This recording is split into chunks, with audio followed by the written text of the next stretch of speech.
Kebakaran hebat meludeskan sebuah pabrik pembuatan ban mobil terbesar di kota Semarang yang terletak di Jalan Industri 5 nomor 335 kawasan industri Terboyo, Semarang.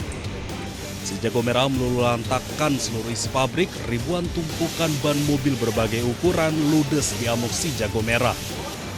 Kejadian bermula ketika seorang pekerja bernama Arifin melakukan tugas merekatkan setiap ban dengan menggunakan lem yang mudah terbakar. Lem yang dibawanya tumpah yang berakibat memercikan api, kemudian lem terbakar hebat dan menyambar karet-karet bahan dan ban mobil yang sudah siap dijual. Dalam waktu setengah jam, seluruh isi pabrik habis dilalap api. Dinas Pemadam Kebakaran Kota Semarang menerjunkan 5 unit kendaraan pemadam kebakaran dan berjibaku memadamkan api. Bahan-bahan di dalam gudang ban yang mudah terbakar membuat api lama baru dapat dikendalikan. Ya enggak karena percikan, enggak ada percikan. Tiba-tiba itu saya ketika itu langsung jeblu itu. Itu sekitar jam 9. Terus habis itu apa yang dilakukan? Ya dilakukan ya saya cari bantuan atau air di siram-siram kayak nggak bisa, dia malah tambah besar karena kan lem yang di bawah itu obat yang itu jauh tumpah. Berarti dari lem ya? Oke. Lemnya mudah terbakar? Ya lem itu sudah terbakar. Ya ini untuk pabrik ini kan berukuran sekitar 100 meter persegi ya, 120 meter persegi. Barang atau peralatan yang berada di dalam pabrik ini terbakar, tapi kondisinya belum tahu berapa persen yang terbakar karena masih proses pemadaman, sehingga kami belum bisa memastikan berapa nilai kerugian daripada perusahaan ini. Ada yang terluka? Ya, informasi dari saksi ada 1 korban dari karyawan yang terluka, kedua tangannya luka bakar. Terus dibawa kemana? Sementara korban dibawa ke Rumah Sakit Islam Sultan Agung Semarang. Meski tak ada korban jiwa, namun seorang pekerja pabrik ban harus dibawa ke Rumah Sakit Islam Sultan Agung karena mengalami luka bakar cukup parah di bagian lengan kanan. Kerugian akibat kejadian ini ditaksir mencapai 1 miliar rupiah. Polsek Genduk Sari Semarang yang tiba di lokasi kejadian langsung melakukan pendataan dan penyebab pasti kebakaran pabrik ban ini dalam penyelidikan tim Polsek Genduk Sari.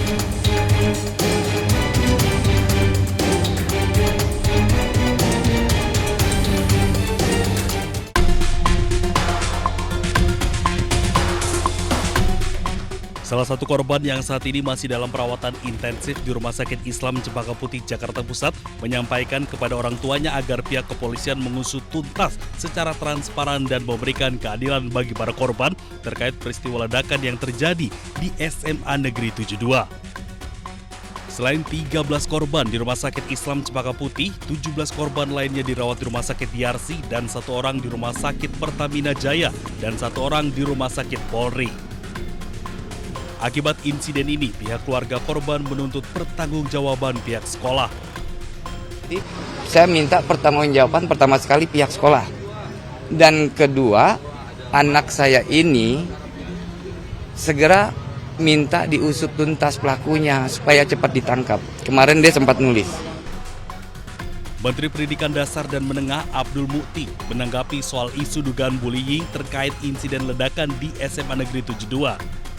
Hal ini dinilai sebagai alarm darurat bagi dunia pendidikan untuk memperkuat upaya pencegahan kekerasan dan perundungan di sekolah.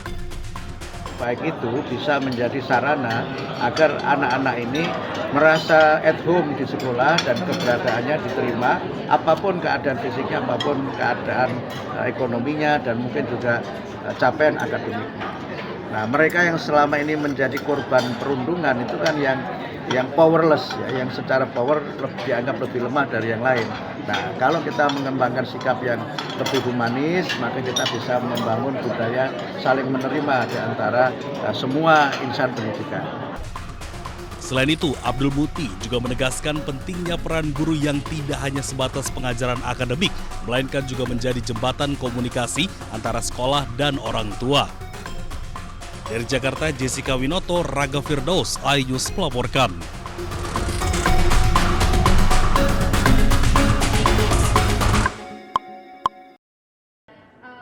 Bapak Roy Suryo, Ibu Tifa, dan Bang Rismon, juga semua orang yang ditersangkakan, kalau memang ijazah itu harus ada, harus clear.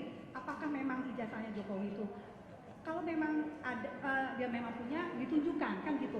Harusnya negara itu harus Pemimpin yang mendapatkan kekuasaan dengan cara curang tidak mungkin amanah. Yakin nggak? Tidak mungkin amanah pemimpin yang mendapatkan kekuasaan. Tempat yang standby untuk dikembangkan. Tapi semoga tidak. Kita harus semangat. Kita percaya perjuangan kita adalah benar. Upaya kami mendatangi bersama Pak Rosuryo, Bu Tifa, dan Bang Jagir dan lainnya, Bang Menu, bahwa kami mendapatkan informasi yang sangat krusial bahwa Bapak dan Ibu semuanya, sekali lagi saya bukan orang yang pesimis, saya bukan orang yang optimis, saya orang yang realistis dan pragmatis. Kita tundukkan kepala sejenak. Kita mohon kepada Allah SWT karena satu-satunya yang bisa kita minta tolong selain teman-teman semuanya adalah Allah SWT. Tidak ditunjukkan. Satu. Yang kedua, yang dilapori, saya juga mohon tolong kembalikan kewarasan. Saya, Dr. Rismon, Dr. Tifa, dan 5 yang lain, bahkan tambah 4 yang lain, tidak pernah, demi Tuhan, demi Allah SWT, tidak pernah yang namanya mengedit ijazah. Catat itu. Kalau ada orang yang mengatakan kami mengedit ijazah dan mengedarkan ijazah palsu, orang itu yang berbohong. Kami memang meneliti ijazah yang pernah diposting oleh seorang kader partai Gajah Kuntet. Gajah Kuntet itu gajah kecil, gajah kerdil. Namanya Dian Sandi Utama pada tanggal 1 April. Kalau mau dikejar dengan pasal 32 dan 35, dialah harusnya.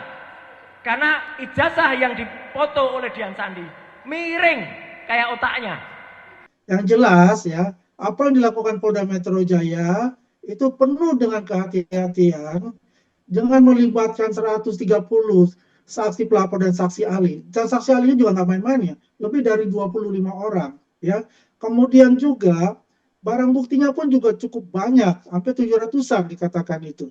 Artinya begini, ya kalau mengatakan bahwa itu ada kriminalisasi, ya kriminalisasi di mana? Biasalah, kalau orang sudah ditetapkan tersangka, sebentar lagi akan masuk ya, karena pasal 5 tahun ancaman hukumannya, ya biasa kalau yang namanya untuk pembela itu ya pengacara itu ya akan mati-matian untuk membela itu.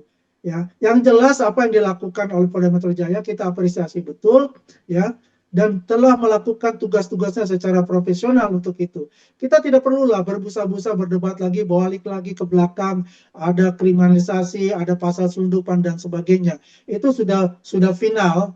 Artinya final begini, bukan final di pengadilan, tapi final dalam masalah di penyidikan.